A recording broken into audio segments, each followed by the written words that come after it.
మీకు he man తెలుసా? He man మీరు కార్టూన్స్ చూస్తారు కదా, చిన్నపిల్లలు తెలుసు. హీ మ్యాన్ తెలుసు, స్పైడర్ మ్యాన్ తెలుసు. స్పైడర్ మ్యాన్ తెలుసు అన్నారు. ఓకే, ఇంకెవరెవరు తెలుసు మీకు? హీరోలు తెలుసా? ఓకే, మనకు అది తెలియదు కార్టూన్లో. ఇంకా చాలా మంది ఉంటారు. ఏంటి బెంటెక్, బెంట్ మ్యాన్ ఏదో అంటారు కదా, ఏంటి బెంటెక్. ఇవన్నీ కదా చాలా పవర్ఫుల్ కదా వాళ్ళందరూ. మనకు అట్లా చూపిస్తారు కదా, జస్ట్ అది కార్టూన్ అండి, ఒక ఇమాజినేషన్. మరి మీకు ఎంతమందికి వాచ్మెన్ గురించి తెలుసు? చెప్పాలి, చేతులు ఎత్తాలి. ఎంతమందికి వాచ్మెన్ గురించి తెలుసు? ఎవరు చూడలేదు ఆ వాచ్మెన్ని? చూసారు కదా. Yes, very good, very good, very good. Watchmen ఎంతమందికి తెలుసు? అందరికీ తెలుసు కదా వాచ్మెన్. మనలో కొంతమంది ఉన్నారు కూడా, జాబ్ చేసే వాళ్ళు ఉన్నారు, వాచ్మెన్గా జాబ్ చేసే వాళ్ళు కూడా ఉంటున్నారు. మరి వాచ్మెన్ అంటే ఏమేమి చేయాలి చెప్పాలి? జాగ్రత్తగా చూసుకోవాలి. Very good, very very good. అయితే ఏం కావాలి? మెలకువ కలిగి ఉండాలి. పోయి దొర్ర నిద్రపోతే అవుతుందా? దొంగడు వచ్చి దోసుకొని పోతాడు. అప్పుడు మీ డ్యూటీ అవునా? ఏం కలిగి ఉండాలంట? మెలకువ కలిగి ఉండాలి. నెక్స్ట్, మరి మనము వాచ్మెన్ని ఏ విధంగా గుర్తుపట్టగలుగుతాము? Yes, very good. ఒకసారి చెప్పండి ప్రకాష్ అన్నకి. ఓకే, అయినా ఉన్నటువంటి యూనిఫామ్ డ్రెస్ కోడ్ ఉంటుంది కదా, అవునా? ఉంటుందా ఉండదా? చెప్పాలి నాకు. నేను మీ పక్క నుండి కూర్చొని మాట్లాడినప్పుడు నాకు ఎట్లా ఆన్సర్ ఇస్తాను, ఇప్పుడు కూడా అట్లనే ఆన్సర్ ఇస్తాను. ఓకేనా? డ్రెస్ కోడ్ ఉంటుంది కదా, మరి డ్రెస్ కోడ్ ఉంటుంది. ప్లస్ ఏంటి? మెలకువగా కలిగి ఉండాలి. మళ్ళీ ఏంటి? అలర్ట్గా ఉండాలి. అవునా? పాటలు పాడండి అంటాము అంటే ఒక మొహాలు ఒక చూసుకుంటా వాళ్ళు లేచి వచ్చారు పైన. కానీ అలర్ట్గా ఉండాలి. వాచ్మెన్స్ ఎట్లా ఉండాలి? ఒక చిన్న శబ్దమైనా కూడా చాలా అలర్ట్గా ఉండాలి. అవునా? అదేవిధంగా ఆయన ఏమేమి ధరించుకుంటాడు? ఆయన డ్రెస్ కోడ్లో ఏమేమి ఉంటాయి చెప్పాలి? Very good. Belt, yes. Shoes, very good. Torch light, okay, very good, very good. Okay, very good, very good.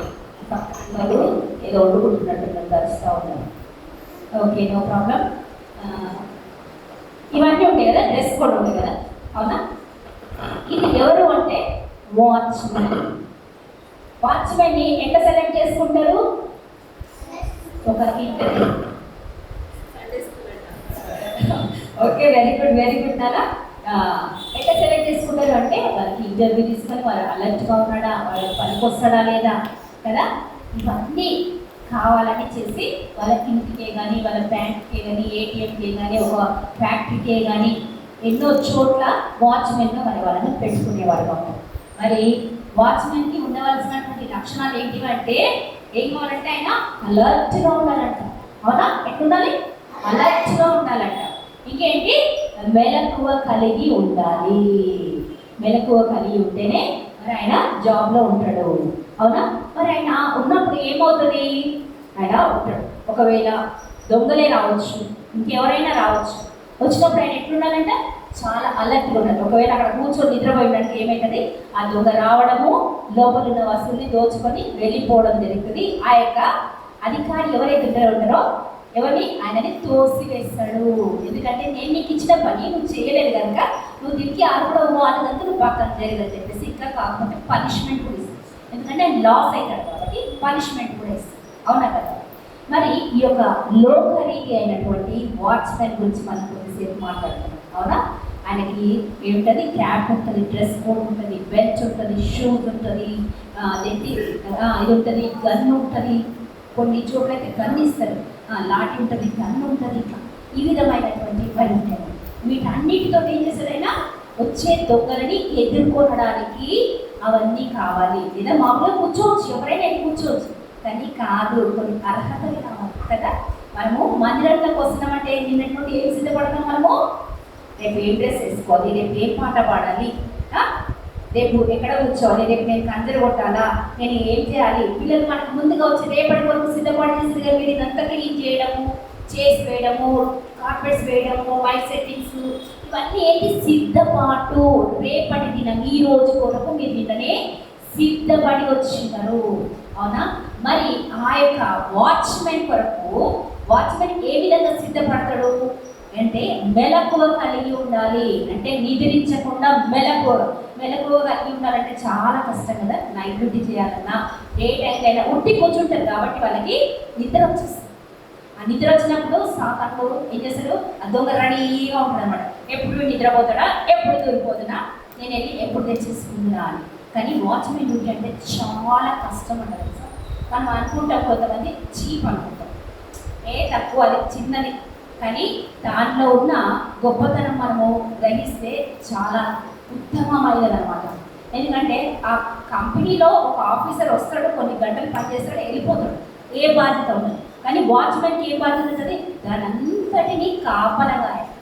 Watchman ఆఫీసర్కి ఎక్కువ డబ్బులు ఉండొచ్చు, ఎక్కువ జీతం ఉండొచ్చు, కానీ వాచ్మెన్ తక్కువ జీతమే, కానీ తన బాధ్యత మాత్రం ఎక్కువ ఉంది.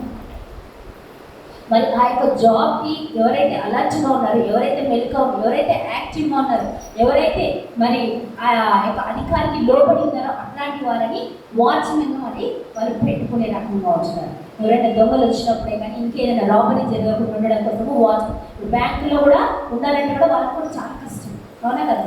మరి అలాంటి వాచ్మెన్ని ఎవరు ఎన్నుకుంటారు, ఒక అధికారి ఎన్నుకుంటారు. ఆ యొక్క గృహం అధికారి ఎన్నుకోవచ్చు, ఆ యొక్క కంపెనీ అధికారి ఎన్నుకోవచ్చు, అవునా కదా.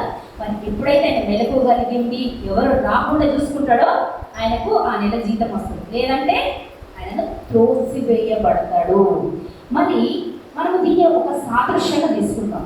ఎప్పుడైనా యేసయ్య ఏం చెప్పిండు, ఉపమాన రీతిగా చెప్తున్నాడు. ఎంతో మందికి ఉపమాన రీతిగా చెప్పేవాడు.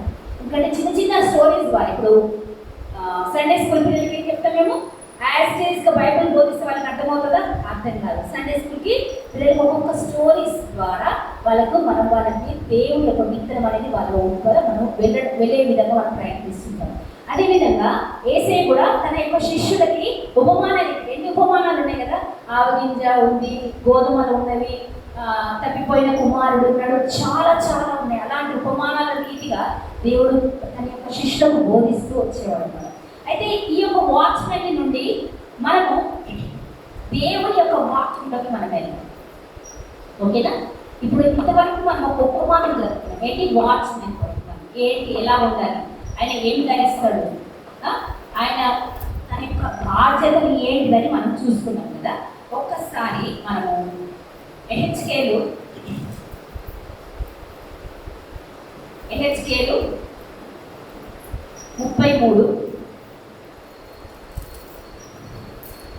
ఎహెచ్కేలు 33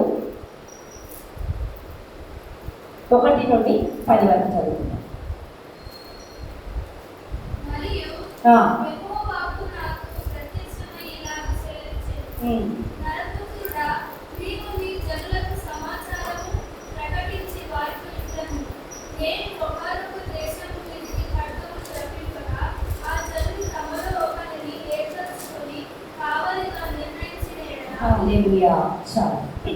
ఇక్కడ ఏంటంటే కావలిగా నేర్పించి, ఎన్నో వాక్యం చదివింది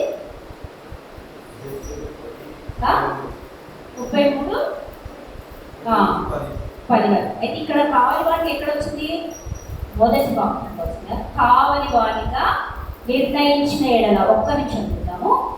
మరియు యెహోవాకు నాకు ప్రత్యక్షమై ఇలా సెలవించింది. ఎవరికంటే హెచ్కేల్కి యెహోవాకు ప్రత్యక్షమై ఇలా చెప్తుంది, నరపుత్రుడా, నీవు ఈ జనులకు సమాచారము ప్రకటించి వారితో ఇట్లనము, నేను ఒకానొక దేశము మీదకి ఖడ్గమును రప్పింపగా ఆ జనులు తమలో ఒకరిని ఏర్పరచుకొని కావలిగా నిర్ణయించిన ఎడలా.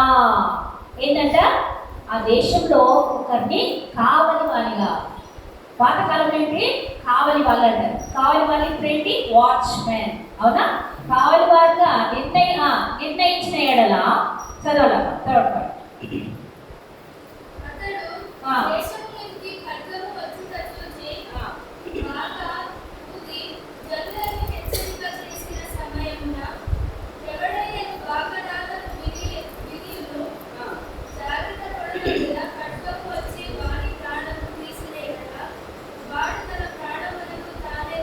హల్లెలూయా, దేవునికి మహిమ కలుగునుగాక. ఏంటంటే అతడు దేశంలోకి ఖడ్గము వచ్చుట చూచి బాకాను ఊది జనులను హెచ్చరించిన ఎడల. బాకాను ఊదడం అంటే ఏంటి? ఇప్పుడు బ్రదర్ చెప్పింది విసిల్ వేయగానే అందరూ అలర్ట్ అయిపోవాలి కదా. అట్లా బాగా ఊదినప్పుడు ఎవరైతే అలర్ట్ కాకుండా ఉంటారో ఏమైతుంది? వాళ్ళ ప్రాణాన్ని కోల్పోతారు. అదే ప్రమాదం ఉందయ్యా, తొందరగా రండి, పరిగెత్తండి అంటే వాడు ఇంకా నిద్రపోతూ ఇంకా అక్కడనే ఉన్నాడు అనుకో, ఆయన మాట వినకుండా ఉన్నాడు అనుకో, తన యొక్క ప్రాణాన్ని కోల్పోవాడుగా ఇక్కడ చూస్తున్నాము. నెక్స్ట్ అమ్మా, బాకానాదము విని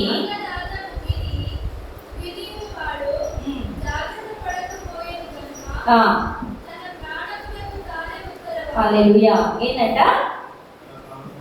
తన ప్రాణముకు తానే ఉత్తరవాది. ఏంటంట? ఆయన విసులు ఆయన తప్పులేదు, కానీ నువ్వు వినకపోవడము నీది తప్పు, కాబట్టి నీ ప్రాణం పోయింది. అవునా? ఏదైనా వాడు జాగ్రత్త పడిన ఎడల తన పక్షమును తన ప్రాణము రక్షించుకొనును. ఒకవేళ అది వినిందనుకో, ఆయన చెప్పిన మాట వినిందనుకో, ఆయన మెలుగుగలిగిందనుకో, ఆ యొక్క విసిల్ విన్నప్పుడు ఏమవుతుంది? తన ప్రాణాన్ని రక్షించుకొను. అయితే కావలి వాడు ఖడ్గము వచ్చుట చూచియు బాగా ఊదనంత చేత జనులు అజాగ్రత్తగా ఉండుటయు ఖడ్గము వచ్చి వారిలో ఒకరి ప్రాణము తీయుటయు తటస్థించిన ఎడల వాడు తన దోషమును బట్టి పట్టబడినను నేను కావలి వాని యొద్ద వారి ప్రాణము గురించి విచారణ చేయుదును. ఆమె దేవునికి స్తోత్రం కలుగును గాక. ఏంటంట? ఒకవేళ ఈ యొక్క కావలి వాడు కనుక అలర్ట్గా లేకుండా ఉండడనుకో, ఆ యొక్క ప్రాణం వచ్చినప్పుడు ఈయన చూడకుండా నిద్రపోయినాడో, మరి వీళ్ళకు అలర్ట్గా వీళ్ళని మేలుకొలపలేదనుకో, వాళ్ళ యొక్క ప్రాణం పోయిందనుకో, అప్పుడు ఎవరంటే ఉత్తరవాది? ఈ యొక్క కావలి వాడు. అవునా? ఒకవేళ విని కనుక వాడు వీని మాట వినకపోతే వాడిదే. ఒకవేళ ఈయనకు తెలిసి కూడా ఆయన చెప్పలేదనుకో, అప్పుడు ఏమైంది?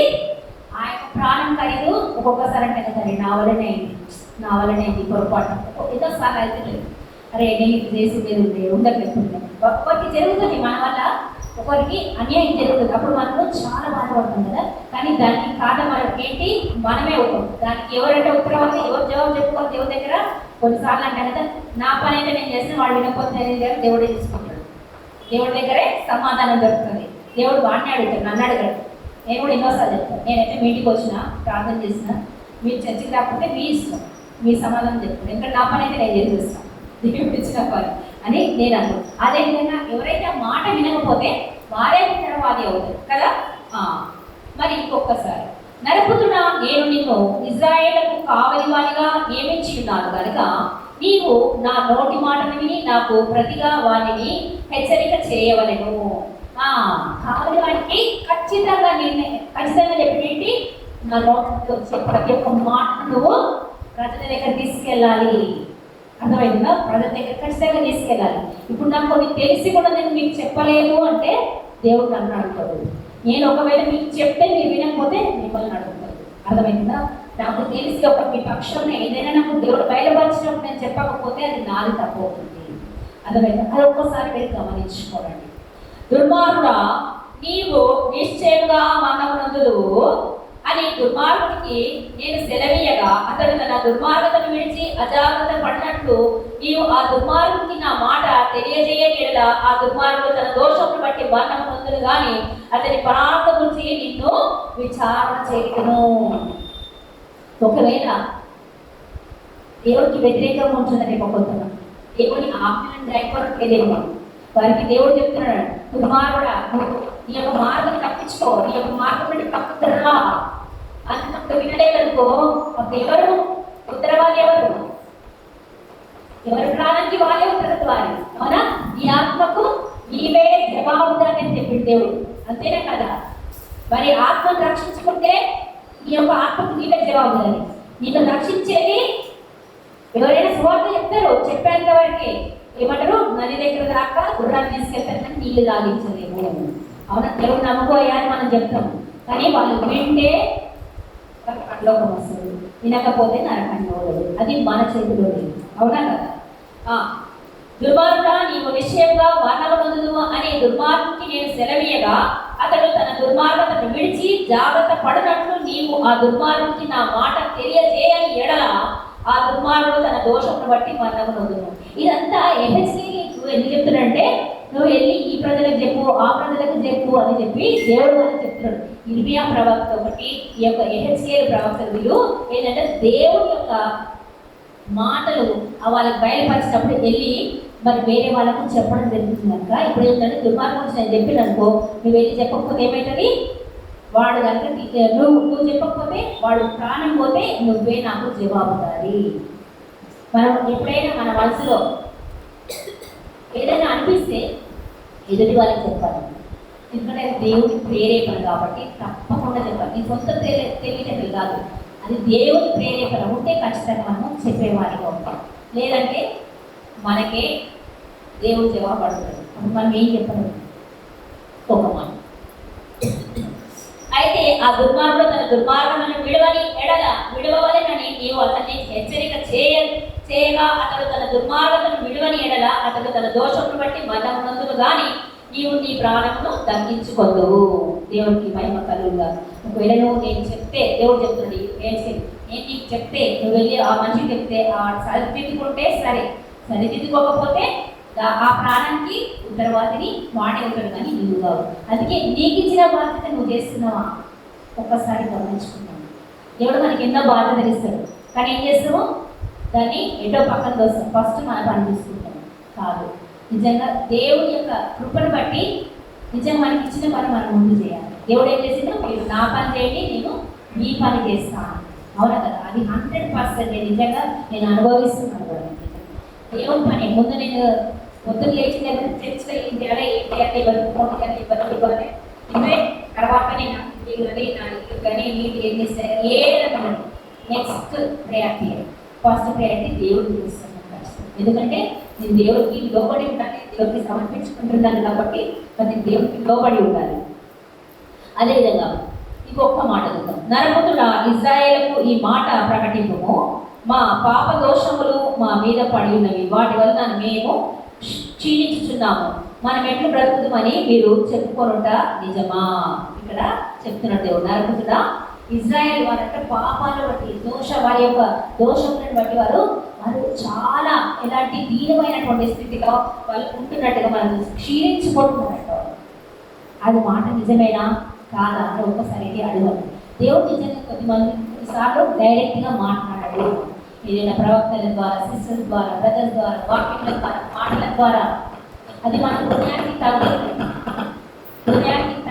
అంటే ఖచ్చితంగా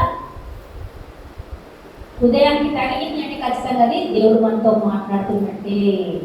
మనం వచ్చిన మందిరంలో కూర్చున్నాము, ఏదో అక్క చెప్పినాము విన్నాము వెళ్ళిపోయిందే అది కాదు. ఈ రోజు ఎందుకు వచ్చి మీరు ప్రార్థన చేసుకొని వచ్చినా లేదా, దేవుడు ఈ రోజు నాతో మాట్లాడాలి, ఈ రోజు నాతో ఏం మాట్లాడనన్నాడు, దేవుడు నువ్వు నాతో మాట్లాడు. ఎందుకంటే దేవుడు మాట్లాడే దేవుడు, జీవము గల దేవుడు, రాయి తప్ప కాదు మన దేవుడు. అవునా కదా? వెళ్ళి దండం పెట్టుకుని ఉడికొచ్చిన అగరబత్తి పెట్టినప్పుడు ఇది కాదు మన దేవుడు. మన దేవుడు జీవం గల దేవుడు, మన దేవుడు వాక్యమైన దేవుడు. వాక్యం అంటే మరి మనతో మాట్లాడతారు కదా వాక్యం. మరి ఆ యొక్క మాట వరకు మనం వెళ్ళి చూసేవారు ఉండాలి. అవునా? ఎంతసేపు మనము లోకరీతమైనటువంటి ఆలోచన కాకుండా ఈ వచ్చే ఆదివారంలో 1-2 గంటలు మాత్రమే మనం మందిరంలో ఉంటాం. ఈ 1-2 గంటలు కూడా మనం దేవుడికి ఇవ్వకపోతే ఇక మన జీవితం ఏం ముందుకెళ్తాం మనం చెప్పండి. ఒక్కసారి ఆలోచించండి.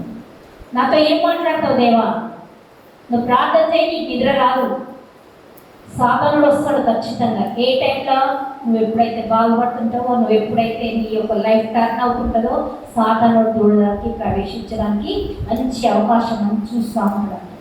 నేను ఇంతకుముందు కూడా మీకు చెప్పిన ఏంటంటే సాతాను నిజంగా మెచ్చుకోవాలంటే తెలుసా, మనకు ఉండదు ఆ పట్టుదల. ప్రార్థన చేయాలంటే 1-2 రోజులు మనం లిమిట్ పెట్టుకుంటాం. పొద్దున్న చేస్తే ప్రార్థన చేస్తాం. 1-2 రోజు, ఫస్ట్ రోజు చేస్తుంది, సెకండ్ రోజు, థర్డ్ రోజు కొంచెం టైం జరుగుతుంది, 4th రోజు కొంచెం టైం జరుగుతుంది. వారం రోజులు అయ్యేసరికి ఆ సమయాన్ని మనం పాటించము. కానీ ఈ సాతానుడు ఒకటే టార్గెట్ పెట్టుకుంది, ఏంటంటే దేవుని అది వెళ్ళే వాళ్ళని కూర్చుకురావాలి, దేవుని అది వెళ్ళే వాళ్ళని కూర్చుకురావాలి. ఇక లాస్ట్కి మనం అన్నీ గెలిచి ఇక పరలోకంలోకి ఇట్లా మెట్టు ఎక్కుతున్నాము అన్నప్పుడు ఒక కాలు ఇట్లా పెడుతుంటే ఇంకో కాలు ఉంటుంది కదా, ఆ కాలు కూడా గుంజడానికి ప్రయత్నం చేస్తున్నాం. నిజంగా ఎంత గొప్పది కదా. నిజంగా ఆలోచిస్తే కొన్ని ఎట్లా అంటే సాతాను దగ్గర నుంచి మనం కొన్ని పాయింట్లు మనం తీసుకోవడానికి అవకాశం ఉంది. ఎందుకంటే మనం లాస్ట్ మినిట్ వరకు తీసుకోవడానికి వస్తుంది. మనలో ఉండదు అది. చివరి విషయంలో కూడా మనము ఉండలేము. మనం ఎప్పుడు చూసి పడిపోతూనే ఉంటాం. ఒక పట్టుదలతో ఉంటాం. నా ప్రాణం ఏమైనా కానీ నేను నీకు ఈ యొక్క సేవ చేస్తాను, నా ప్రాణం ఏమైనా కానీ నేను నీ అందు ఉంటాను అని మనం ఎప్పుడైనా అనుకుంటామా? ఎప్పుడు అనుకోం. 1, 2, 3 రోజులు. కానీ సాధారణ నిజంగా లాస్ట్ గడియలో కూడా మనం కాలు పట్టుకోవడానికి నిజంగా. అంటే అది సాతాను యొక్క దూత ఎట్లా ఉంది అంటే ఆ యొక్క సాతాను లోబడింది. మరి మన దేవుడికి మనం ఎందుకు లోబడండి? ఒక్కసారి మనం జ్ఞాపకం చేస్తాం. ఓకే, మరి ఈ యొక్క కావలివాడు మరి ఏ విధంగా ఎహెచ్కేలు యొక్క గ్రంథంలో కావలివాడి గురించి మరి దేవుడు ఇక్కడ చెప్పింది ఏ విధంగా ఉండాలి అనేది. మనం ఏం చేసుకున్నామో ఇప్పుడు ప్రస్తుత సమయంలో వాచ్మెన్ గురించి మనం ఎప్పుడైతే మాట్లాడుకున్నామో నెక్స్ట్ ఏంటంటే పాత నిబంధనలో ఎహెచ్కేల్ని ఒక కాపరిగా దేవుడు నియమించుకున్నాడు. ఇక్కడ మనం చూస్తున్నాము. ఎహెచ్కేల్ అంటే ఒక ప్రవక్త అయినాడు. యూదా చరిత్రలో ఆయన చీకటి రోజుల్లో చాలా బలంగా వాడబడినట్టు 70 సంవత్సరంలో వాడబడినట్టు. చీకటి రోజులు అంటే ఏంటి? అన్యులుగా ఉంటుండగా మరి ఆ యొక్క సమయంలో దేవుడు ఈయనను బలంగా వాడుకున్నాడు. నిజంగా గొప్ప విషయం ఇది. ఎహెచ్కేల్ అంటే ఒక మాట దానికి అర్థం ఏంటంటే దేవుని దూత, దేవుని చేత బలము పొందినవాడు అని అన్నమాట. నిజంగా ఎంత గొప్ప మరి కార్యము ఈ యొక్క దేవుడు ఈయన పట్ల జరిపించున్నాడు. ఒక్కసారి చూద్దామా? మరి మనము ఈ యొక్క వాక్యము మరి ఎట్లా అంటే ఇప్పుడున్న వాచ్మెన్ చూస్తాము. పాతకాలంలో దేవుడు వాచ్మెన్ ఏ విధంగా ఎన్నుకున్నాడో చూస్తాము. మరి అదేవిధంగా వాచ్మెన్ కావాల్సినవి ఏముంటే మనం చూస్తున్నాము. ఒకసారి మరి ఇంకొకసారి చూద్దాం. మరి ఎహెచ్కేలుకు దేవుని వాక్యం ప్రదేశమైన కావలివానిగా నియమించడం. మరి ఇతను దేశం మీద అపాయం వచ్చినట్లయితే దాన్ని ముందుగా గుర్తించి ప్రజలను అప్రమత్తం చేసి ఉంటున్నాడు. మరి ఆ విధంగా మరి మనము బైబిల్ విధంగా ఏ విధంగా ఉండాలి వాచ్మెన్ మనం చూసుకుంటాం. మరి దేవుడు నిన్ను పిలిచినట్లయితే వాచ్మెన్గా అంటే మీరు అనుకోవచ్చు వాచ్మెన్ అంటే ఏ విధంగా వాచ్మెన్గా ఒక్కసారి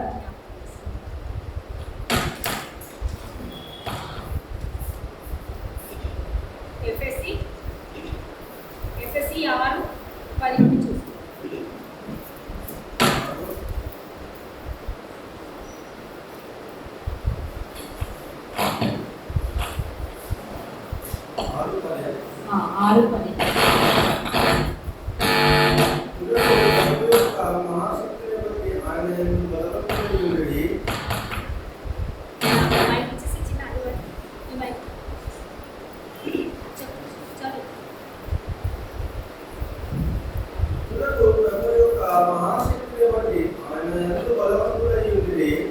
మీరు అపవాది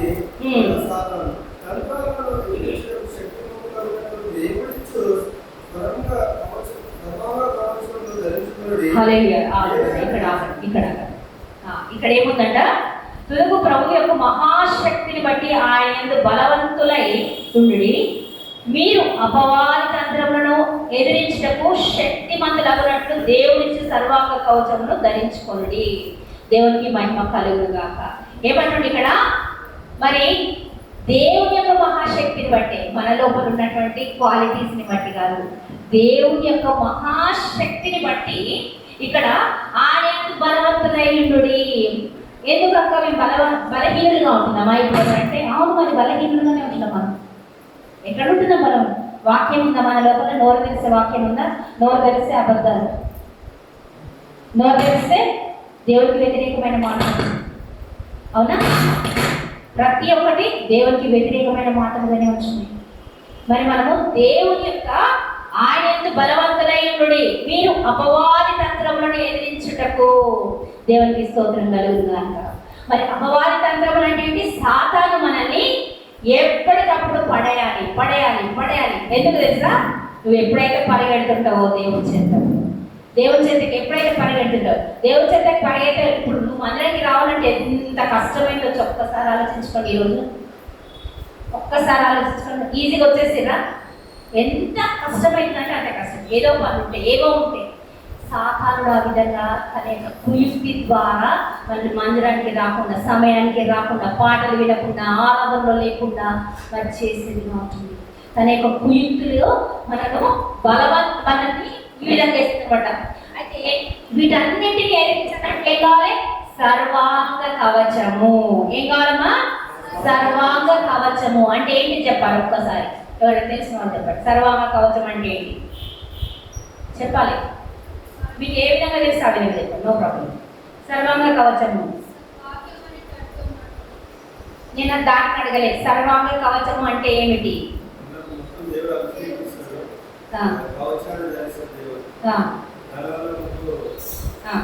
దాని వల్ల అవసరం లేదు. ఓన్లీ సర్వాంగ కవచం అంటే ఏంటి? దేవుడు కూడా కాదు, ఓన్లీ సర్వాంగ కవచం చెప్పు. అరే పట్ల పోకుండా అమ్మా, ఇప్పుడు పోలే. సర్వాంగ కవచం చెప్పండి. సర్వాంగ కవచం అంటే ఏంటి? సర్వాంగాలకు కవచము అంటే ఏంటిది? ప్రతి ఒక్క అవయవానికి తొడుగు. యుద్ధానికి వెళ్ళే వాళ్ళు ఎట్లా ఉంటారు? కవచాలు ధరించారా? మీరు ఇంకా ప్రాంతికమైన భాష మీకు తెలవకపోతే ఎట్లా? ఇంకా ప్రాంతికమైన భాష మనకు తెలవాలి. మనం తెలుగు వాళ్ళము, అవునా? ప్రాంతికమైన భాష మనకు వచ్చి ఉండాలి. సర్వాంగ కవచము అంటే యుద్ధంలోకి వెళ్ళేటప్పుడు మీరు విన్నారా? దావీదు యుద్ధానికి వెళ్ళినప్పుడు గొలియాతు ఏం చేసిండు? సర్వాంగ కవచం కట్టుకోండు. మొత్తం ఏంటి? గొలుసులతో అంగి వేసుకున్నాడు. కాళ్ళకు, నడుముకు మరి అదేంటి డాల్ పెట్టుకున్నాడు, కత్తి పట్టుకున్నాడు, తలకు హెల్మెట్ పెట్టుకున్నాడు. ఎక్కడా కూడా ఒక్క అవకాశం లేకుండా జస్ట్ ఇక్కడ ఇట్లా వచ్చినప్పుడు ఇక్కడ చిన్న గ్యాప్ ఉంది కనుక ఆ గ్యాప్ తీసి దావీదు వచ్చిండు. ఆ యొక్క సర్వాంగ కవచము అని అర్థం అనమాట. ఆ యొక్క మరి ఒక్కసారి చూద్దాం. మరి యుద్ధంలో పోవాలంటే ఏం కావాలి? సర్వాంగ కవచమును ధరించుకున్నట్టుగా ఉండాలి. మరి ఆ యొక్క సర్వాంగ కవచం అంటే మనం ఎందుకు అక్కడ యుద్ధం? మనం చేసేదంతా యుద్ధమే. సాతాను యొక్క సమూహం మనతో ఉంది. నేను ఈరోజు ప్రార్థించినంటే దేవుడు ఎంత సంతోషిస్తాడు తెలుసా? దేవుడు చాలా సంతోషిస్తాడు. ఈరోజు ప్రార్థించినామంటే, దేవుడు మందిరానికి వచ్చినామంటే దేవుడు సంతోషిస్తాడు. ఇంతమంది వచ్చింది ఎందుకు? సాతాను బంధకాలు చిక్కుకొని రాలేకపోతున్నారు. నిజంగా డ్యూటీ నట్టారు, ఇంకేమేమో ఉంటే వాళ్ళకి పాపం. ఈ విధమైనటువంటి బంధకాల్లో ఉండిపోతున్నారు వాళ్ళు, మందిరానికి రాలేకపోతున్నారు. అవునా? ఈ యొక్క సాతాన్ని మనం ఎలా ఎదిరించాలి అంటే, మనం యుద్ధంలో వెళ్ళాలి అంటే సర్వాంగ కవచాన్ని మనం ధరించిన వారిగా ఉండాలన్నమాట. మరి చదువునండి 12వ వచనం.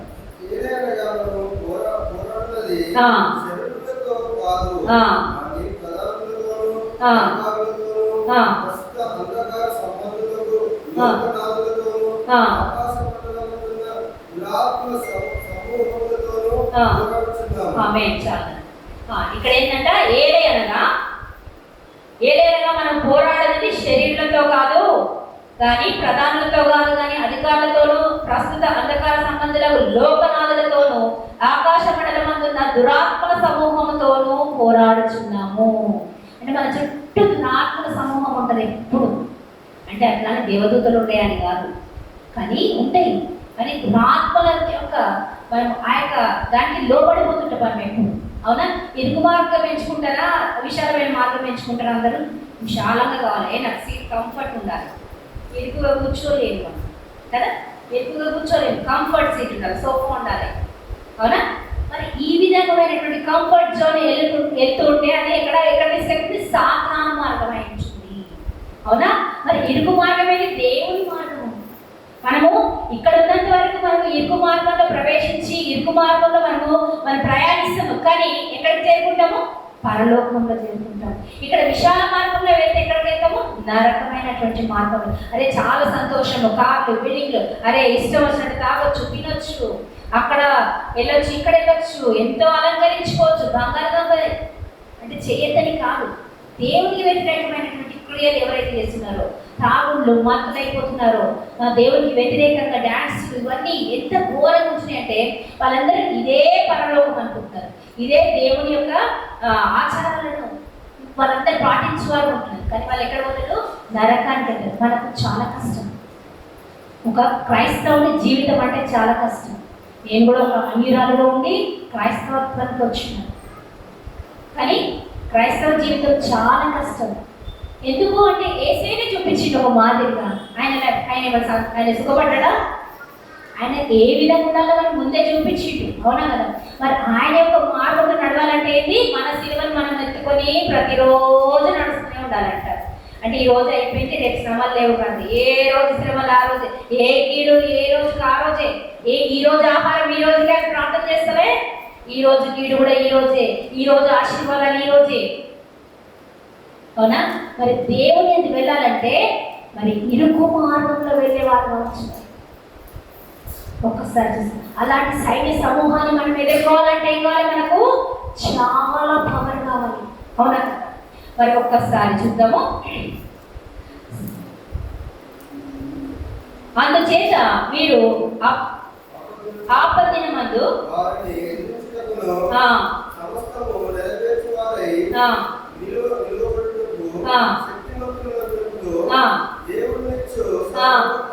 ధరించుకోండి. ఆమేన్. దేవునికి స్తోత్రం కలుగుగాక.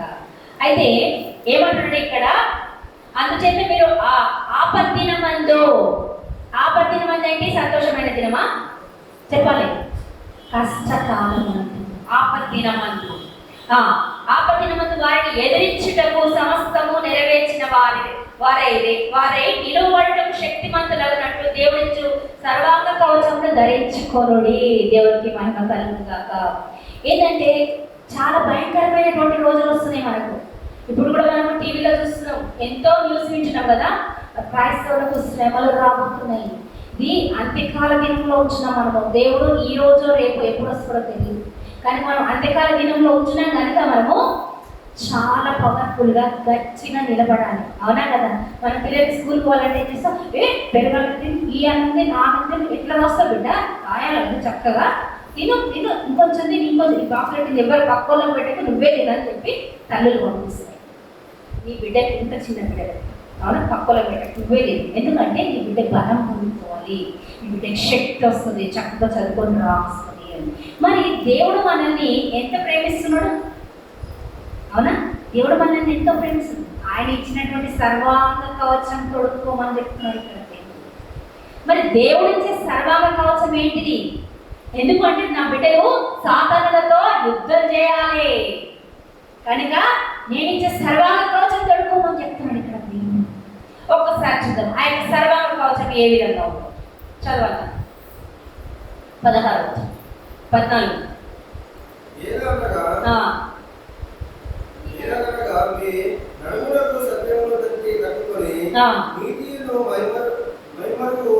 తొడుగుకొని ఒకటి ఓకే. ఏలయనగా ఏంటిదంటే సత్యమను దట్టి. దట్టి అంటే ఏంటిది? కప్పులో పెట్టుకునే కుట్టియా? మరి ఏంటిది దట్టి? అయ్యో ఎస్ఐయా, ఏంటి దట్టి అంటే ఏంటిది? బెల్ట్. ఏంటిది? బెల్ట్. దట్టి. సత్యం అనే దట్టి అనే ఈ యొక్క సర్వాంగ కవచం ఏమున్నాయి? బెల్ట్ ఉంది, శిరస్నానం ఉంది, అవునా? పాదరక్షలు ఉన్నాయి, చాలా ఉన్నాయి. మరి మనం ఒక్కొక్క మాట మనం వివరించుకుంటే సత్యం అనే దట్టి అంటే నడుముకి ఎప్పుడైతే బెల్ట్ పెట్టుకుంటామో చాలా స్టిఫ్గా ఉండగలుగుతాం కదా, ఎక్కడైనా కూర్చోగలుగుతాం, నిలబడగలుగుతాం, రన్నింగ్ కూడా చేయగలుగుతాం. అదే బెల్ట్ లేకపోతే ఇక్కడ జాగ్రత్తగా కొంచెం పట్టుత్వం ఉండదు, బలం ఉండదు. అవునా కదా? మరి సత్యం అనే దట్టి, ఒక్క నిమిషం మీరు ఆలోచించుకోండి. ఇక్కడ సత్యం అనే దట్టి పెట్టుకోవచ్చున్నాడు దేవుడు. ఎలాంటి బెల్ట్? సత్యం అనే దట్టి. మరి ఆయన సత్యాన్ని అనుసరిస్తున్నావా? ఆచరిస్తున్నావా? సత్యంలో నడుస్తున్నావా? దేవుడే చెప్తుండు, నేనే సత్యం, నేనే జీవం, నేనే మార్గమైనని చెప్తున్నాడు కదా. మరి దేవుని యొక్క సత్యమైన మాటలకు లోబడుతున్నావా? లేకపోతే నాకు ఈ బెల్ట్ అక్కర్లేదని పడేస్తున్నావా? సత్యం అనే దట్టి నువ్వు పెట్టుకున్నావా లేదా? ఒక్కసారి జ్ఞాపకం చేసుకోండి. నువ్వు సత్యానికి ఇంపార్టెంట్ ఇస్తున్నావా లేదా? సత్యం అంటే ఏంటి? నిజం పలకడమే కదా. సత్యం అంటే ఏంటి? నిజాయితీ ఉండడమే కదా. మరి ఆ విధంగా మనం ఉంటున్నామా? ఒక్కసారి మనం గ్రహించుకుందాము. ఒకవేళ ఏదైనా తప్పు జరిగిందనుకో మన వల్ల, ఎదుటి వారి కళ్ళలో కళ్ళు పెట్టి చూసి మనం మాట్లాడగలుగుతామా? మన కళ్ళు కిందికి వచ్చేస్తాం. ఏంటి అంటే మన లోపల అసత్యం, తప్పు జరిగింది. అదే కనుక నువ్వు కనుక నిజాయితీగా ఉన్నావు అనుకో, ఏంటి ఏం మాట్లాడుతున్నావు? ఎదురుగా పోతుంది.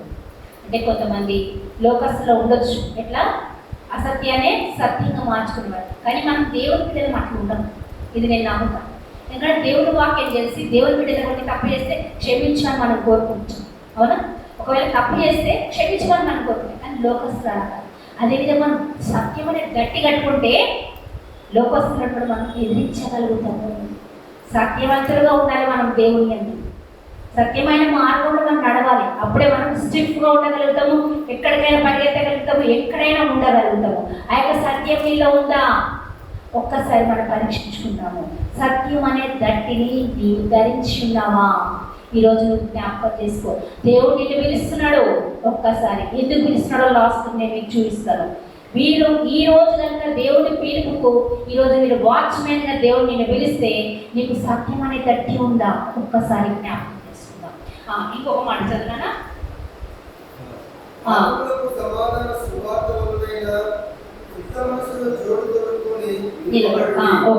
ఇంకొకటి ఇక్కడ సత్యం అనే దట్టి కట్టుకొని నీతి అనే మైమార్పు తొడుగుకొని, ఇక్కడ చేతులకి ఇక్కడ నుంచి ఇక్కడ ఉంటాయి కదా, ఇక్కడ నుంచి ఇక్కడ ఉంటాయి.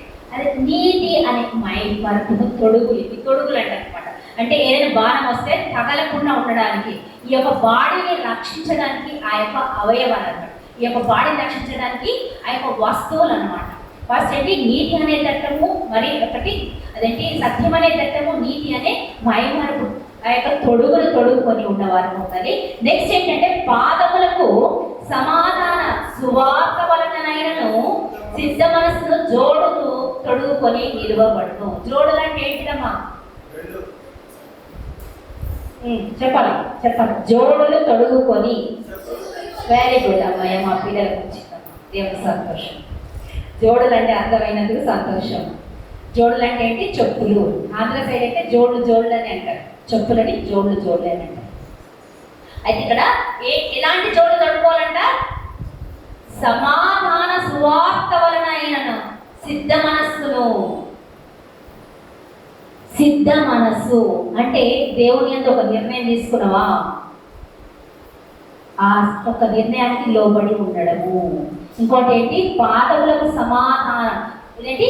పాదములకు సమాధాన సువార్త వలన అయినా. మనము ఒకరింటికి వెళ్తాం సువార్త చెప్పడానికి, లేదా వారికి ప్రార్థించడానికి వెళ్తున్నాం.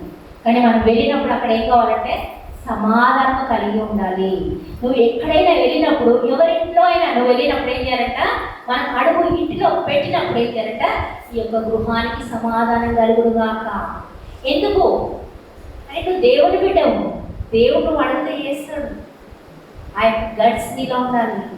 ఒకరింటికి వెళ్తున్నాం, సఫలంగా ఓడే కాదు, ఏం చేయాలి? ఈ యొక్క గృహానికి సమాధానం కలుగునుగాక అని మనము ఆ యొక్క సమాధానమైనటువంటి జోళ్ళ తొలుకొని మనము ఆ యొక్క గృహానికి వెళ్ళి వారుగా ఉండాలి. లేదా వెళ్ళి వాళ్ళ మీద వీళ్ళకి చెప్పి, వీళ్ళ మీద వాళ్ళకి చెప్పి వాళ్ళకి గొడవలు పెట్టే వారుగా ఉంచున్నామా? అసమాధానంగా ఉంచున్నామా? లేదా నీ వెనకాల తవ్వుతున్నామా? వారి ఇంకా ఏముందని తవ్వుతున్నామా? మరి ఎలా ఉంచున్నాం? మనం సమాధానం కల్పించే వారుగా ఉంచున్నామా? మన వెనుక కూడా వాళ్ళు సమాధానం పరిచే మాటలు మాట్లాడే వారుగా ఉండాలి. ఎప్పుడు ఈ యొక్క ప్రవర్తనని బట్టి వాళ్ళు సమాధానమైనటువంటి మాటలను మాట్లాడారు. మీరు ఏమైనా అనుకోండి, ఇంతకుముందు దేవుడు వెళ్ళినప్పుడు ఎవరైనా ఏదనంటే 10 మాట్లాడుతుంది. నేను వచ్చిన కొత్తలో కూడా మా పాస్టర్ అంటే మదిలితో పెట్టుకోకండి, ఒకటంటే 10 అంటారు, ఊరుకుంటాను. నేను అంత అంటే నేను నిజంగా చెప్తున్నా. అప్పుడే నేను నిజాయితీ నిలబడుతుంది. అబద్ధం మాట్లాడుతుంది. నిజాయితీ నిలబడి ఒకటంటే 10. నేను మెల్లిగా క్రమేపీ అంటే ఎవరైనా వాళ్ళ తప్పైనా నేనే పోయి సారీ చెప్పేసి రావడం నేర్చుకో. మా పాస్టర్ నేర్పించి, ఎందుకంటే అందరూ చిన్నదా నేనే ఉంటుండే. సారీ చెప్పుకోవాలంటే వెళ్ళి నేనే ఆ సీట్లతో అక్క సారీ అని ఒకరోజు సార్ గుర్తుపట్టి, ఎందుకు మళ్ళీ నువ్వే ఫస్ట్ వెళ్తున్నావు, నువ్వే సారీ దీన్ని తప్పలేదు తను మీరే చెప్పింది కదా సార్, ఊరికి అలా కూర్చొని గంట సమయం వేస్ట్ అనవసరం. ఎందుకు ప్రతి శుక్రవారం ఇదే గొడవ అవుతుండే. 12 మంది స్త్రీలు ఉంటుండే, ఎవరో ఒకరి ద్వారా గొడవ అవుతుంటే అందరినీ శుక్రవారం రోజు బైబిల్ స్టడీ అంటే బైబిల్ వాక్యం కాదు, వాక్యం తీస్తుండే పాపం, కానీ బయలకు సమాధానం చెప్పడమే సరిపోతుంది. అట్లాంటి వ్యతిరేకమైనటువంటిది కాకుండా మనం ఎవరైనా ఇంటికి వెళ్తే మనం ఏంటంటే సమాధాన పరిచే జోళ్ళతో తొడుగుకొని మనం వాళ్ళ ఇంటికి వెళ్ళేవారు ఉండాలి. మందిరానికి వస్తున్నావా, ఇంటికి వెళ్తున్నావా, ఫంక్షన్కి వెళ్తున్నావా, మరి ఎవరి ఇంటికైనా వెళ్తున్నావా, ఎవరు చూడడానికి వెళ్తున్నావా, ఇప్పుడు ఇలాంటి జోళ్ళంట సమాధానం కలిగినటువంటి జోళ్ళని నువ్వు తొడుగుకొని పోవాలి. అక్కడ సమాధానం కలుగుగాక అని మనం అక్కడ మన యొక్క నోటి ద్వారా ప్రవచించాలి. మన యొక్క నోటి ప్రవచనం దేవుడు ఇచ్చింది కదా, నువ్వు ప్రవచించమన్నాడు. అవునా? ఎహెచ్కేల్కి ఏం చెప్పి నువ్వు ప్రవచించు, ఆ యొక్క జీవము లేని ఎముకలకి జీవం వచ్చునుగాక, శరీరం వచ్చునుగాక, అవునా, అవయవులు వచ్చునుగాక అన్నప్పుడు వాటన్నిటికీ టకటకటకటకటక అని ఆ యొక్క ఎముకలన్నీ ఒకటికొకటి, ఎక్కడొక కాలు ఎముకుంటే ఇక్కడొక చెయ్యి ఎముకుందంటే అక్కడ కుర్రుందంట. ఆ యొక్క వాక్యం ఎప్పుడైతే విడుదలిచ్చిండో దేవుని యొక్క మాటను బట్టి ఆ యొక్క ఎముకలన్నీ కటకటమని మనుషుల రూపం వచ్చినాయి. నిజంగా ఎంత గొప్ప దేవుడు కదా. మరి అలాంటి సమాధానంలో కలిగి ఉన్నావా? ఒక్కసారి మనము జ్ఞాపకం చేసుకుందాం. మరి ఇంకొక మాట చూసుకుందాం. ఫస్ట్ మాట ఏంటమ్మా? ఫస్ట్ మాట బెల్ట్, దట్టి, సత్యమైన దట్టి. నెక్స్ట్ మాట ఏంటిది? సమాధానకరమైన జోళ్ళు. జోళ్ళు అంటే కుదరదు, సమాధానకరమైన జోళ్ళు అని చెప్పాలి. ఓకే, నెక్స్ట్ ఏంటి?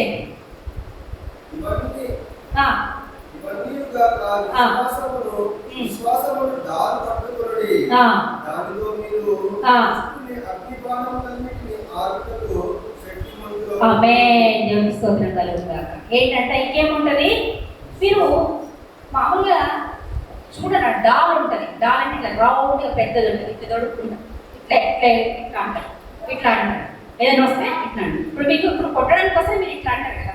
అయితే వాళ్ళు డాల్ రౌండ్ ఉంటుంది చూడు, ఆ డాల్ ఇట్లా పట్టుకుని ఉంటుంది.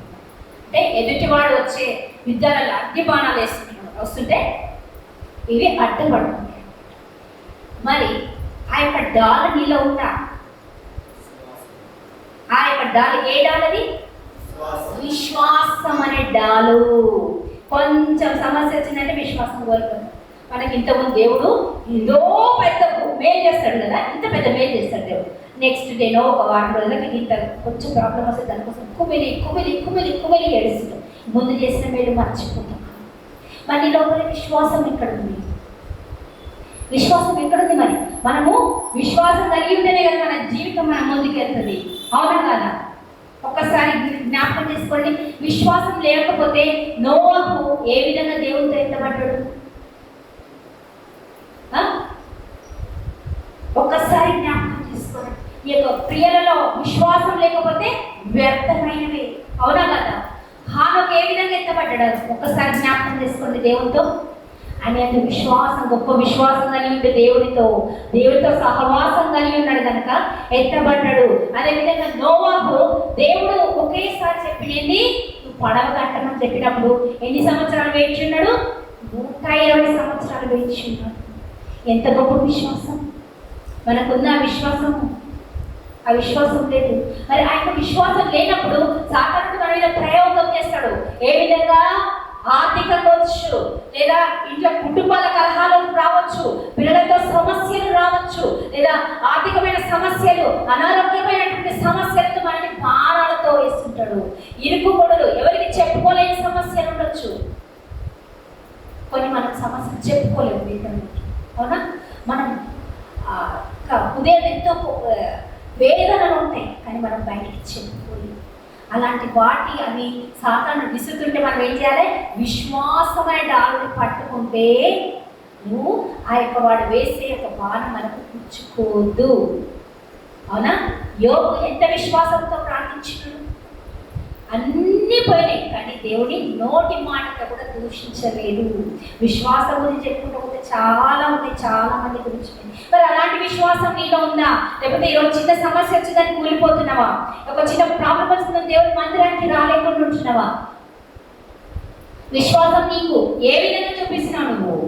అంటే నేను మందిరానికి పోతా, రోజు ప్రార్థన చేస్తా, రోజు నేను ఏం చేస్తా? బైబిల్ కూడా చదువుతా, కానీ నీ క్రియలేవి? క్రియలుగా కావాలన్నాడు దేవుడు. ఏం చెప్పిండు? నిన్ను వలె నీ పొరుగు వారిని ప్రేమించమన్నాడు. విశ్వాసం ఏది మన లోపల? ప్రతి ఒక్క దానికి మనము కృతజ్ఞతాస్తుతులు చెల్లించువారుగా ఉంటున్నారు. అవునా? దేవుని యందు కృతజ్ఞతాస్తుతులు చెల్లించువారుగా ఉండాలి. ప్రతి ఒక్క విషయం అందు నిన్న పాస్టర్ గారు కూడా వచ్చినప్పుడు ఆయన చెప్పారు, ప్రతి ఒక్క విషయం మనము కృతజ్ఞత చెల్లించుకోవడం ఉంటాం. ఎప్పుడు ఉంటుంది అదంటే విశ్వాసం ఉంటే. నీకు విశ్వాసం ఉంటే పక్కన ఉంటే ఒకరు వచ్చి నువ్వు దేవుడిని నమ్ముకున్నావు, నీకు ఈ విధంగా అయింది, నువ్వు దేవుడిని విడిచిపెట్టంటే అవును కదా, అట్లనే కదా, నిజంగా అప్పుడు బాగుంటాయి కదా. అప్పుడు నీ విశ్వాసం ఏమైంది? నీ విశ్వాసాన్ని దేవుడు పరీక్షిస్తున్నాడు. ఆ యొక్క సాతాను తీసుకొచ్చే ప్రతి ఒక్క ఆ యొక్క అగ్ని బాణాలకి నీ యొక్క విశ్వాసంతో నువ్వు అడ్డుకుంటున్నావు అనేది ఒక్కసారి నువ్వు పరీక్షించుకో. లేదా ఆ యొక్క వాటికి అనుమతించి నువ్వు వాటిని కాలిపోతున్నవా, నువ్వు వాడు విసిరే బాణాలకి నువ్వు కాలిపోతున్నవా? ఒక్కసారి ఈ విశ్వాసం అనే డాలు నీ లోపల ఉన్నదా లేదని ఒక్కసారి పరీక్షించు. ఒక్కసారి. మరి ఇంకొకటి, మొదటిది ఏంటమ్మా చెప్పాలి? నాకు కరెక్ట్గా భాషలో చెప్పాలి. సత్యమైన దట్టి. Next very good. నెక్స్ట్ విశ్వాసమైనటువంటి డాలు. విశ్వాసమైనటువంటి డాలు ఉంటే మనము ముందుకు వెళ్ళగలుగుతాము. అయితే సాతాను యొక్క అపవాది వేసినటువంటి కుయుక్తుల నుండి మనము ఎన్నుకుంటాము. నేను మొన్న ఒక స్త్రీ గురించి నేను చెప్తాను. పాప ఆమె చాలా ప్రేయర్ఫుల్ అంతా. ఆమెకి ఏదో బ్లాక్ మ్యాజిక్ చేసినట్టు. కానీ ఆమె ఏం చెప్తుందంటే, అది నువ్వు దేవుడిని నమ్మినప్పుడు బ్లాక్ మ్యాజిక్ కదా, గ్రీన్ మ్యాజిక్ కూడా పనిచేయదు. అంతే కదా, నువ్వు దేవుడిని నమ్ము, అది చాలా గొప్పది, అది అట్లయితుంది ఇట్లయితుంది అని అంటుంది. కానీ నేనన్నా ఏంటమ్మా నువ్వు చేసేది? దేవుని హెచ్చించు, సాతాన్ని హెచ్చిస్తున్నావు నువ్వు. ఉండొచ్చు, కానీ అన్నిటికంటే శక్తిమంతుడు మన దేవుడు కదా. నువ్వు ఎందుకు కోల్పోతున్నావు అంటే సాతాను వేసేటువంటి ఆ యొక్క బాణాలకు ఆమె లోబడిపోతుంది. సత్యం అనే విశ్వాసం అనే డాలు ఆమె దగ్గర లేకుండా ఉంది. మరి ఆ యొక్క డాలు నీ దగ్గర ఉందా? విశ్వాసంతో ఉంటున్నావా ఎలాంటి పరిస్థితిలో అయినా కూడా? అంటే అన్ని మనకు సంతోషకరమైన సమయం ఉండకపోవచ్చు, కొన్ని సమయాల్లో బాధాకరం ఉండొచ్చు. ఆ సమయం కూడా నువ్వు దేవుని మోకరించి ప్రార్థిస్తున్నావా? లేదా పక్కన వాళ్ళ దగ్గర పోయి అక్క నాకు ఇట్లయింది, అన్న నాకు ఇట్లయింది అని చెప్పుకుంటున్నావా? నిజంగా ప్రకాష్ని విన ఆశ్చర్యం వేసింది. ఎట్లా అంటే తన విషయంలో దేవుడు చేసిన గొప్ప కార్యం ఒక్కరోజు కూడా ఎప్పుడు చెప్పుకోలేదు. ఏవో కొన్ని నా దగ్గర చెప్పుకుంటుండే, కానీ తను ఎంత వేదన పడి ఉంటే నేను కన్నీళ్ళు వచ్చి కూర్చు సాక్ష్యం. నేను అంటున్నాను, బిడ్డ అసలు ఏం చెప్పుకోలేదు, దేవుడిని ఆశ్రయించిన కనుక విశ్వాసం చొప్పున దేవుడు అని కార్యం చేసింది. మరి అలాంటి విశ్వాసం మనలో ఉండాలి. ఖచ్చితంగా ఇస్తాడు. లేదా నాకు ఇలాంటి పరిస్థితి సరే, ఈ పరిస్థితి కూడా దేవుడికి మహిమ కలుగుతుంది. ఏది జరగని మన యొక్క జీవితంలో దేవునికి మహిమ కలుగు. దేవుని అనుమతి లేకుండా మన యొక్క జీవితంలో ఏది రాదు. ఇది మాత్రం జ్ఞాపకం చేస్తుంది. యోబు జీవితంలో సాతాను ఊరికనే దూరిండా? దేవుడు అనుమతిస్తేనే. అవునా కదా? మరి నీ యొక్క విశ్వాసం ఎట్లుంది? మరి ఆ యొక్క అపవాది వేసే బాణం నుండి ఎదుర్కొనే విశ్వాసం ఉందా? అలాంటి డాలు నీకుందా? ఒక్కసారి జ్ఞాపకం చేసుకుందాం. ఇంకొక మాట చూసుకుందాం. మరియు రక్షణను శిరస్త్రాణమును దేవుని వాక్యమును ఆత్మ తత్వమును ధరించుకొనుడి. ఆమేన్. దేవునికి స్తోత్రం. మరియు రక్షణయను శిరస్నానము. శిరస్నానము అంటే ఏంటి? చెప్పండి, చేతితో చూపెట్టద్దు, చెప్పాలి. హెల్మెట్. శిరస్నానం, హెల్మెట్. రక్షణ అంటే నేను చాలా ఏళ్ళైతే సార్ రక్షణ తీసుకున్నా, అప్పుడే బాప్టిజం తీసుకున్నాను. కానీ నేను ఇప్పుడు ఆ యొక్క అనుభవంలో ఉన్నావా? రక్షణ పొందుకున్న అనుభవంలో ఉన్నావా? లేదా పక్కదారిన పడ్డావా? రక్షణ ఎప్పుడు వస్తుంది మనకు? మారు మనస్సు వచ్చినప్పుడు. ఈరోజు ఇందాక చెప్పిన కదా, ఈ రోజు ఆహారం, ఈ రోజే ఈ రోజే కదా. మరి ఈ రోజు చేసినటువంటి పాపానికి ఈ రోజే మనకు పరిహారం కావాలి. ఇది ఒప్పుకోలు ప్రార్థన ప్రతిరోజు రాత్రికి మనం పడుకునే ముందు చేయాలి. ఎందుకంటే నిద్రలో మనకు దేవుడు వస్తే వెళ్ళిపోతే మరి ఈ రోజు చేసిన పాపాలను ఎవరు ఒప్పుకుంటారు? మళ్ళీ అక్కడ పోయి సమాధానం చెప్పడానికి క్యూలో నిలబడదామా? వద్దు, ఇక్కడే ఒప్పుకుందాము. ఈ రోజు చేసిన పాపాలని ఈ రోజే ఒప్పుకుందాం. అవునా కదా? మరి ఆ యొక్క రక్షణ శిరస్సానము అంటే యుద్ధంలో వెళ్ళినప్పుడు చేయి గాయం కావచ్చు, కాలు గాయం కావచ్చు, ఇంకెక్కడైనా గాయం కావచ్చు, కానీ తలకు గాయం కలిగితే వేస్తే చనిపోతాడు. మరి ఈ యొక్క రక్షణ అనేది మనకు శిరస్సు లాంటిగా ఉంటుంది. రక్షణ మనకు శిరస్సు మెయిన్. సంఘానికి శిరస్సు ఎవరు? యేసయ్య. మరి మనకు శిరస్సు మన తల కదా, ఈ యొక్క తల లాంటి మనకి రక్షణ అనేది. రక్షణ లేకపోతే ఇంకేం లాభం? రక్షణ మారుమనసు వదినం, నెక్స్ట్ టైం మళ్ళీ తప్పు చేస్తాం, మళ్ళీ మారుమనసు వద్దు, మళ్ళీ రక్షణ పొందు. కానీ చేసిందే చేయొద్దు. దేవుడు కృపామయుడు. దేవుడు ఈ యొక్క కృపా పీరియడ్ ఉంది కనుక మనం ఈరోజు ఈ విధంగా కూర్చొని, లేకపోతే ఎప్పుడో ఈ యొక్క ప్రపంచం నాశనం అవుతుంది. అవునా కదా? నోవా కాలంలో నాశనమైనట్టు దేవుడు మాట ఇచ్చినాడు, నేను ఇంకెప్పుడు ఈ విధంగా చేయను. నోవా మాట ఇచ్చింది కాబట్టి ఈ విధంగా. దేవుడు మాట ఇచ్చి నిలబెట్టుకునే దేవుడు, మనలాగా కాదు, మాట ఇచ్చి తప్పిపోయే దేవుడు కాదు. అవునా కదా? మరి ఆ యొక్క రక్షణ కలిగిన, ఆ యొక్క రక్షణ అనేటువంటి శిరస్నానం నీకుందా? ఒక్కసారి మనం జ్ఞాపకం చేసుకున్నాం. రక్షణ పొందుకున్నావా? దేవుని యందు ఆపరేషన్ తీసుకున్నావా? ఇంకా తీసుకోలేకుంటున్నావా? లేదా తీసుకొని కూడా మరలా తప్పిపోయినావా?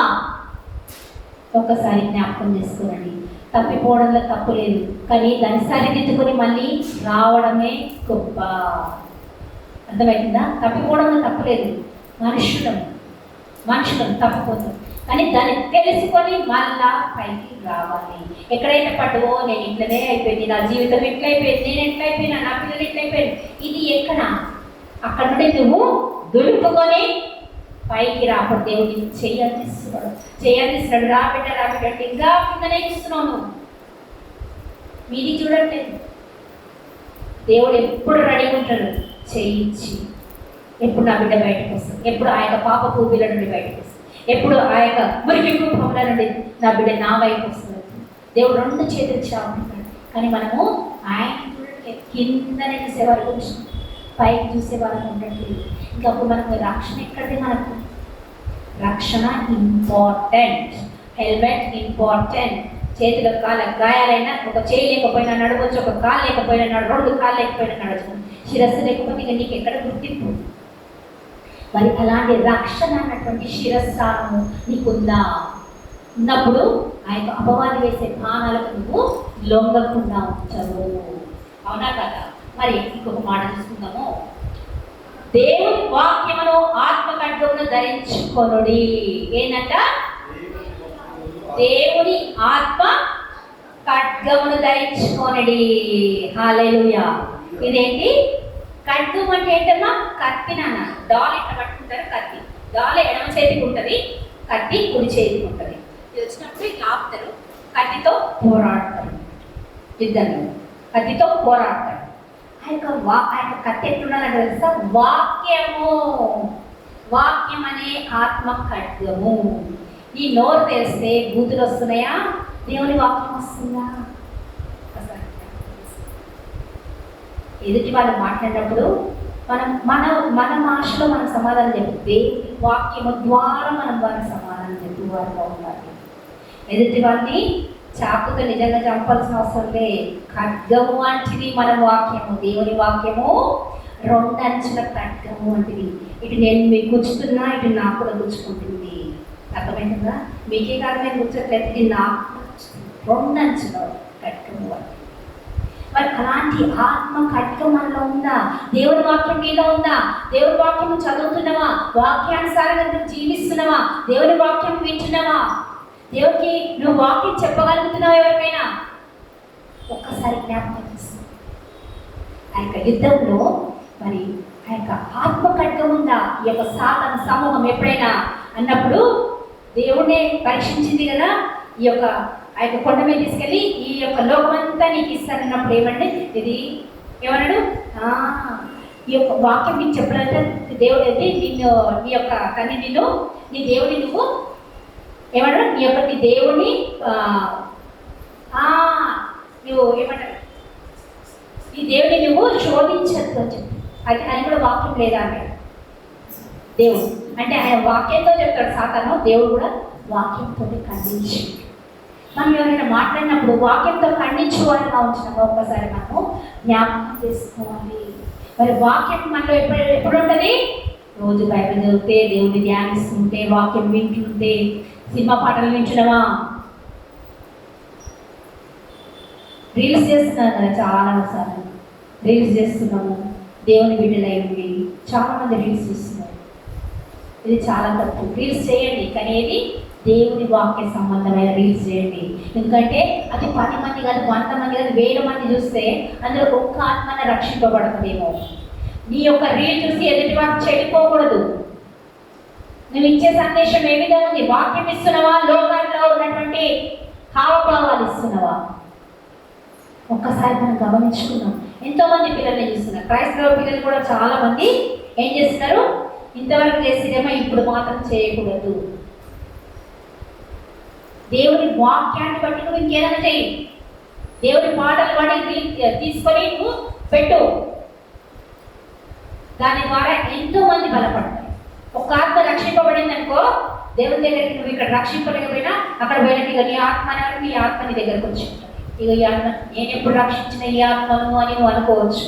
కానీ ఆ యొక్క వాట్సాప్ ద్వారానో, ఏమంటారు, ఇన్స్టాగ్రామ్ ద్వారానో, యూట్యూబ్ ద్వారానో ఆత్మ రక్షించుకోవచ్చు. అంటే వాక్యానికి అంత శక్తి ఉంది కదా. ఎవరైనా బాధలు వచ్చినప్పుడు మనము పలకరిస్తే ఎట్లుంటుంది? చాలా సంతోషంగా ఉంటుంది కదా. ఒక తీయటి మాట, కానీ ఎట్లున్నావు, ఏం పర్వాలేదు అన్నప్పుడు వాళ్ళకి ఎట్లుంటుంది అంటే చాలా ధైర్యం. మనం మాట్లాడిన మాటలకి ఎంత ధైర్యం ఉంటే మరి దేవుని యొక్క మాట దేవుడైనాడు, ఆ యొక్క వాక్యమే దేవుడైనాడు. మరి ఆ యొక్క మాట పలికితే మరి వాటిలో ప్రవర్తనలో మార్పు రాదా? అవునా కదా? మరి దేవునికి స్తోత్రం కలుగుగాక.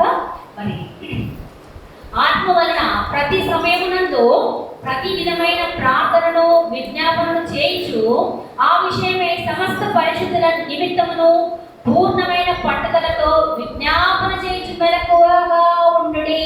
ఆమె ఇవన్నీ కలిగి ఏమేమి కలిగి ఉండాలి? ఒక్కసారి మళ్ళీ చెప్తారా? ఎస్ ఎస్ ఎస్ రక్షణ స్థిరత, ఆత్మ ఖడ్గము, డాలు చెప్పిరా, డాలు విశ్వాసం అనే డాలు.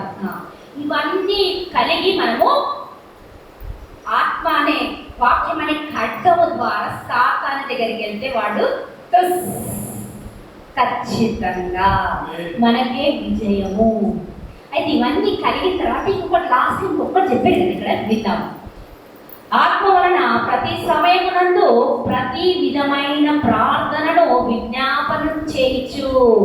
ప్రతి సమయమందు, అరే ఈ సమయంలో ప్రార్థన చేయాలి, ఈ సమయంలో ప్రార్థన చేయద్దని కాదు, ప్రతి సమయమందు. ఎందుకు అంటే దేవుని యొక్క కనుదృష్టి మీద ఉంది కనుక తప్పకుండా మన యొక్క ప్రార్థన ప్రతి సమయముందు మనము ప్రార్థన చేయవారుగా, విజ్ఞాపన చేయవారుగా ఆ విషయమే సమస్త పరిశుద్ధుల నిమిత్తమును పూర్ణమైన పట్టుదలతో విజ్ఞాపన చేయొచ్చు మెలకువగా ఉండుడే. మెలకువగా ఉండడం అంటే ఏంటిది? ఈ యొక్క వాచ్మెన్కి కలిగినటువంటి లక్షణము, అర్హత. మరి ఆ విధంగా మనం మెలకువగలిగి ఉంటున్నామా? ఆ విధంగా మనము సాతాన్ని ఎదిరించగలుగుతాము. ఎందుకంటే ఈ యొక్క భయంకరమైనటువంటి సమయంలో మనం ఉంటున్నాం కనుక ఇలాంటివన్నీ మనము తగిలించుకొని ఎప్పుడైతే ఆయన సాతాన్ దగ్గరికి వెళ్తామో అది మన నుండి పారిపోతుంది. అవునా? నీ దగ్గర ప్రార్థన లేకపోతే అది పరిగెత్తుకొని రాగలదు. నీ దగ్గర మరి వాక్యం లేకపోతే రాగలుగుతుంది. నీ దగ్గర రక్షణ లేకపోతే రాగలుగుతుంది. నీ దగ్గర సమాధానమైన జోడు లేకపోతే రాగలుగుతుంది. అవునా? విశ్వాసం అనే డాలు లేకపోతే కూడా రాగలుగుతుంది. మరి ఆయన సత్యమైన దట్టి లేకపోతే రాగలుగుతుంది. అవునా? మరి ఇవన్నీ ధరించుకుంటే నిన్ను జయించేవాడెవడు? ఎవ్వరు లేరు. మరి ఇవన్నీ మనం కలిగి ఉన్నామా? లేకపోతే అక్క కొన్ని కలిగి ఉన్నాను కొన్ని లేను అనుకుంటున్నారా? మరొకసారి మనం కళ్ళు మూసుకొని ప్రార్థన చేస్తున్నాం. పరిశుద్ధ పరిశుద్ధుల ఉన్నతుల మహోన్నతుల నా తండ్రి నీకు వందనాలు స్తుతులు స్తోత్రాలు ప్రభువా.